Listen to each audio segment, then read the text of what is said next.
Dans le Coran, Allah subhanahu wa ta'ala parle des différents stades du développement embryonnaire humain. Dans la sourate 23, versets 12 à 14, « Nous avons certes créé l'homme d'un extrait d'argile, puis nous en fîmes une goutte de sperme dans un reposoir solide. Ensuite, nous avons fait du sperme une alaka, et de la alaka, nous avons créé une substance mâchée. » Littéralement, le mot arabe alaka a trois sens, une sangsue, une chose suspendue et un caillot de sang. Si nous comparons une sangsue à un embryon à l'étape de la alaka, nous découvrons des similarités entre les deux, comme nous pouvons le voir sur cette illustration. De plus, l'embryon qui est à cette étape de son développement se nourrit de sang de la mère, comme la sangsue se nourrit du sang de ceux sur qui elle se fixe. Le deuxième sens du mot alaka est une chose suspendue. C'est ce que nous pouvons voir sur les illustrations suivantes. L'embryon en suspendu dans l'utérus de la mère au stade de la alaka. Et sur cette photo micrographiée, nous pouvons voir la suspension d'un embryon au stade de la alaka, donc âgé d'environ 15 jours dans l'utérus de la mère. La grandeur réelle de l'embryon est d'environ 0,6 mm. Le troisième sens du mot alaka est caillot de sang. L'apparence extrême de l'embryon et de ses sacs au stade de la alaka est très similaire à celle d'un caillot de sang. Cela est dû à la présence de quantités de sang relativement élevées dans l'embryon au cours de ce stade.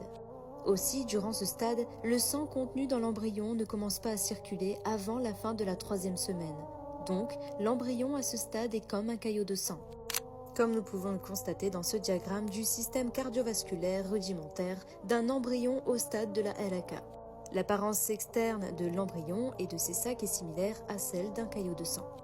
Ainsi, les trois sens du mot alaka correspondent exactement aux descriptions de l'embryon au stade de la alaka.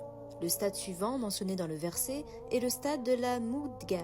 Le mot arabe mudga signifie substance mâchée.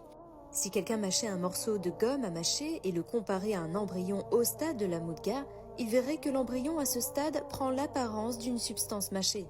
Cette ressemblance est due au somite sur le dos de l'embryon qui ressemble en quelque sorte à des traces de dents dans une substance mâchée. Mais alors, comment Mohammed sallallahu alayhi wa sallam aurait-il pu savoir tout cela il y a 1400 ans, alors que les scientifiques ne l'ont découvert que récemment en utilisant des équipements de pointe et de puissants microscopes qui n'existaient pas à cette époque-là? Ames et Lowenhoek furent les premiers scientifiques à observer des cellules de sperme humain à l'aide d'un microscope perfectionné en 1677, c'est-à-dire plus de 1000 ans après la venue de Mohammed sallallahu alayhi wa sallam. Ils crurent erronément que la cellule de sperme contenait un être humain miniature préformé qui grandissait à partir du moment où il était déposé dans l'appareil génital femelle. Le professeur émérite Kate est l'un des scientifiques les plus en vue dans les domaines de l'anatomie et de l'embryologie. Et il est l'auteur de l'ouvrage intitulé The Developing Human, l'humain en développement, qui a été traduit en 8 langues.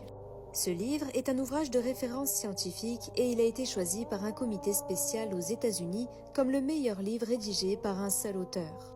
Le docteur Keith Moore est professeur émérite d'anatomie et de biologie cellulaire à l'Université de Toronto, au Canada. Il y a été auparavant vice-doyen du département des sciences fondamentales à la faculté de médecine et pendant 8 ans le président du département d'anatomie. En 1984, il reçut un des prix les plus distingués attribués dans le domaine de l'anatomie au Canada, le JCB, le Grand Prix de l'Association canadienne des anatomistes. Il a dirigé plusieurs associations internationales, dont l'Association canado-américaine des anatomistes et le Conseil de l'Union des sciences biologiques. En 1981, au cours de la 7e conférence médicale à Dammam, en Arabie Saoudite, le professeur Moore affirma: « Ce fut pour moi un grand plaisir que d'aider à clarifier les passages du Coran qui parlent du développement humain. Il ne fait aucun doute à mon esprit que ces passages ont été révélés à Mohammed par Dieu, parce que la presque totalité de ses connaissances n'ont été découvertes que plusieurs siècles plus tard. Pour moi, cela constitue une preuve que Mohammed était un messager de Dieu. » On posa donc au professeur Moore la question suivante: « Cela signifie-t-il que vous croyez que le Coran est la parole de Dieu ?» Il répondit: « Je n'ai aucun problème à l'accepter. »